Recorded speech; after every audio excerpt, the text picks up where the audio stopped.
तो हमका ठेलबई बहन की अरे अब का देला बाटे ना तू गाजन प्यारे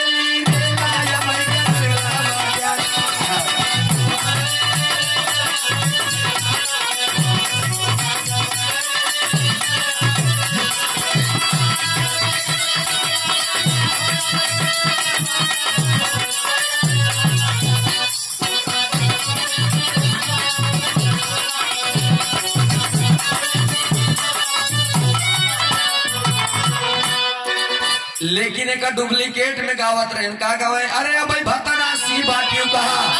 अरे कसम से भतरासी बाटियों ना घूम के आयु मथुरा काशी तू भतरासी बाटियों का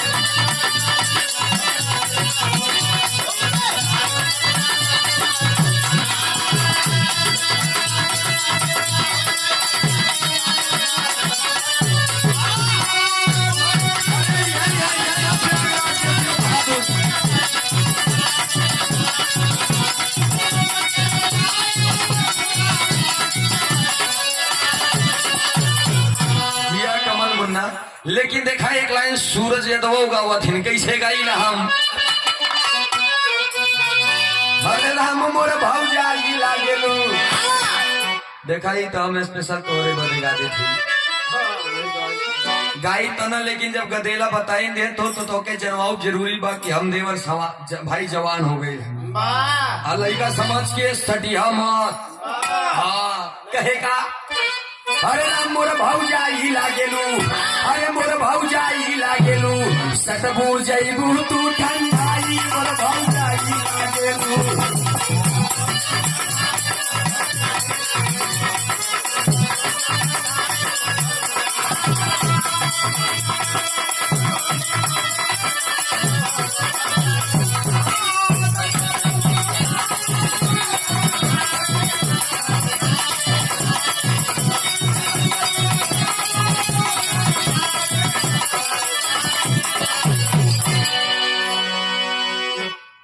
बात के बात रहे। अच्छा एक गीत और गौली ना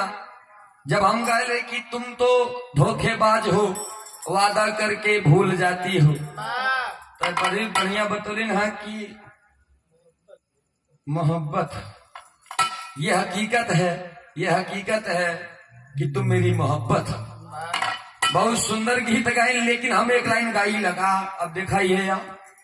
मंच पे अगर रहा तो मंच की लालिमा खिलती रहती है। अब इसमें हम केका दिखाई है बैग के दिखाई सुंदर गीत रहे। महाभारत के प्रसंग भी बहुत प्यारा रहे। ये गावा चाहती कैसे गोरे गोरे काल लाल लाल होठ वाली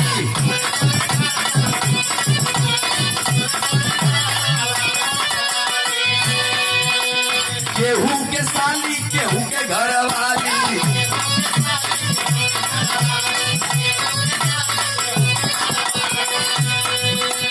गोरे गोरे लाल लाल लाल होठ वाली केहू के साली केहू के घर वाली हंसी हंसी की है कमाल। दादा हो बाबा हो भैया हो माल चका चक बाबा हो माल चका चक